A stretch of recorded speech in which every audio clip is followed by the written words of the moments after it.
It's Monday, September 11, and time for your Barbados Today morning update. Thanks for joining us. I'm Fernella Wedderburn. Thousands of students are heading back to the classroom today amidst concerns about the current gun violence plaguing the country. President of the Barbados Secondary Teachers Union, Mary-Ann Redmond, is fearful that the worrying trend will seep into the school environment. She also raised concerns that a promised special committee to deal with the issue of violence in schools has yet to materialize, and says the Ministry of Education must engage the union in talks to address the issue. It is going on 2 years now that we were told that there was going to be a special committee set up to look at violence in schools. And we have been waiting for that committee to be set up. Nothing yet. And in the meantime, we have a society now in which there is so much gunplay and other forms of violence, and we know that what happens at the wider society not so long afterwards finds itself within the classrooms and the school environment. And so it is a matter of concern for us, of grave concern, because as I said, you don't just have to protect yourself, but you have to try and protect all of the little ones. The BSTU's concerns differ somewhat to that of the Barbados Union of Teachers.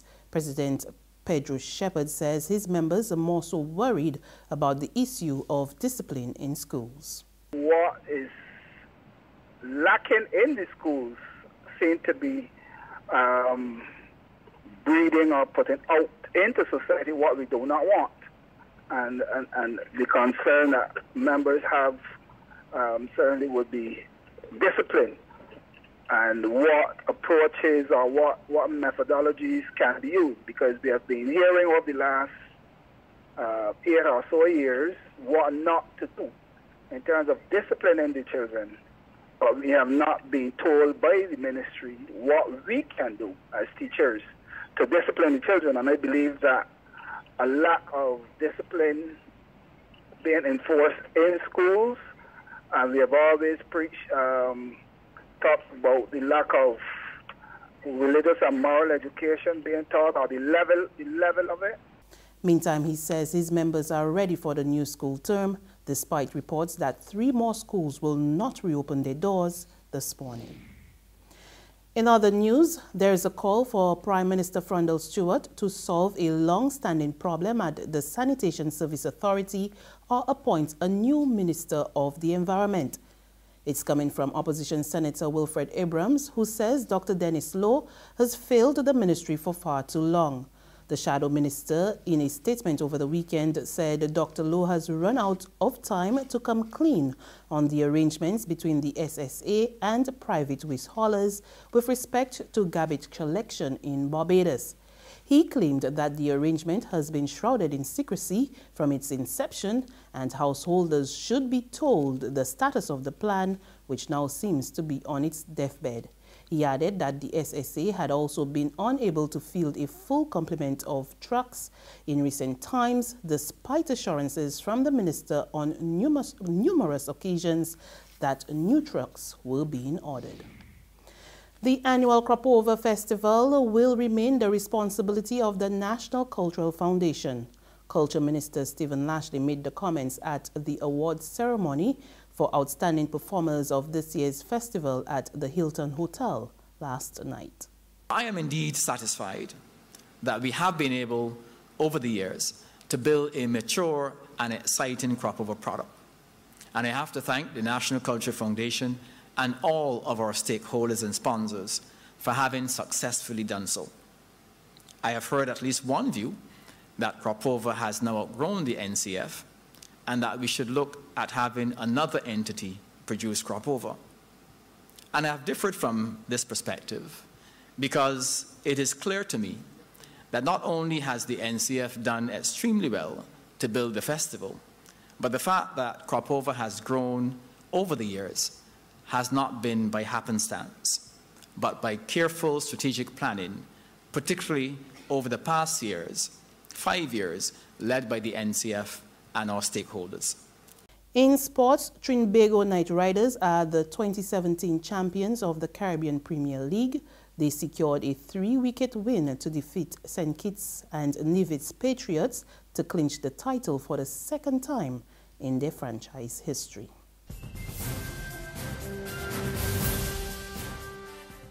Who calling? Get your yams and potatoes. Wait, my girl, how you want to see for long? I got how you keeping, but you don't sell the nation paper no more. But that paper ain't selling. This months now I stop selling that. Look, one time I would have make a little dollar on the Sunday sun. But when Sunday night, I still trying to get the weather there.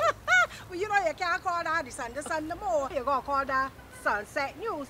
Call at no time that news stale. People complain that them ain't got nothing in it to read and the price keep going up all the time. A woman abused me so sick the other day, telling me that she does read Barbados today online for free.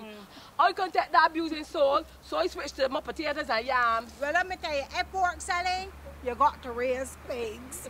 How much for the yams? Oh, 75 cents a pound. Well, that's cheaper than that stale news. Give me... How much you want? a pound. Only a pound? Anyhow, these eating real good. Let me wrap them up for you. Come. The Barbados Today, news you can trust. We pick up with news from the region. At least 27 people are dead and thousands left homeless when Hurricane Irma unleashed its fury on several Caribbean islands, causing catastrophic damage. Irma, one of the most powerful storms ever recorded in the Atlantic, swept across the northern Caribbean countries, beginning with Antigua and Barbuda on Wednesday. It then made its ferocious presence felt on St. Martin, Anguilla, the British and U.S. Virgin Islands, Puerto Rico, Haiti and the Dominican Republic, Turks and Caicos, and the Bahamas before making landfall in Cuba late Friday. It's the first Category 5 hurricane to hit that country in decades, and according to disaster experts, Irma has caused more than $10 billion in damage. Now, the hurricane reached the U.S. state of Florida yesterday as a Category 3 storm, burying parts of Miami underwater and leaving more than 1 million homes without power. And though it lost its major hurricane status after making landfall in southwestern Florida, officials issued warnings of life-threatening storm surge. The surge will happen when you think the storm is over, because we're on the wrong side of what we always think about hurricane landfall.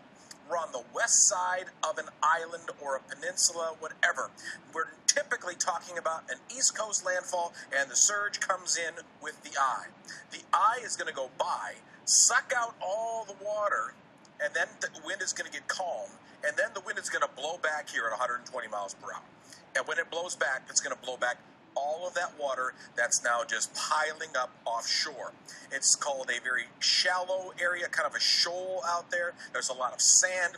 You can go on a boat for 40 miles before you actually find any depth out here. All kind of sand. That shallowness will push that water quickly back up in Tampa as the storm goes by. And yes, you're thinking, oh, this is finally over. But if you are by the water in Tampa, it is not over. President Donald Trump has declared a major disaster for the state, making federal aid available to people affected by Hurricane Irma in 9 counties already hit by the storm. The federal help includes temporary housing and home repairs, low-cost loans for uninsured property losses, and other programs to help individuals and business owners recover. It's a rough hurricane, as you know better than anybody. The Coast Guard has been amazing already. You've been hearing what they're doing right in the middle of the storm. FEMA has been incredible. We're working very well with the governor and the other governors in surrounding states. I just got back. We had the cabinet, the whole cabinet out, and every group is coordinated really well. I mean, the bad news is that this is some big monster, but I think we're very well coordinated. Well, I hope there aren't too many people in the path. You don't want to be in that path. That's a path you don't want to be in, and we tried to warn everybody. And for the most part, they've left, but that's a bad path to be in. Are you going to visit Florida in the coming days? We're going to Florida very soon. Mr. President, you've had a number of briefings. Is there anything that concerns you most? Well, just the power of this hurricane. This is probably, I I saw somebody said 57 years now. Who knows what that means? But it's just about the biggest ever recorded that hit land, and unfortunately, we got it. Now, we may have been a little bit lucky in that it went on the west, and it may not have been quite as destructive. And on that note, we come to the end of our news update. There is more on our website, www.barbadostody.bb. You can also subscribe to our e-paper, email updates, and like us on Facebook. We're also on Izumi Media in bus terminals and screenplay at supermarkets and gas stations near you, or tune in to Mix 96.9 FM for the very latest. I'm Fernella Wedderburn. Good morning.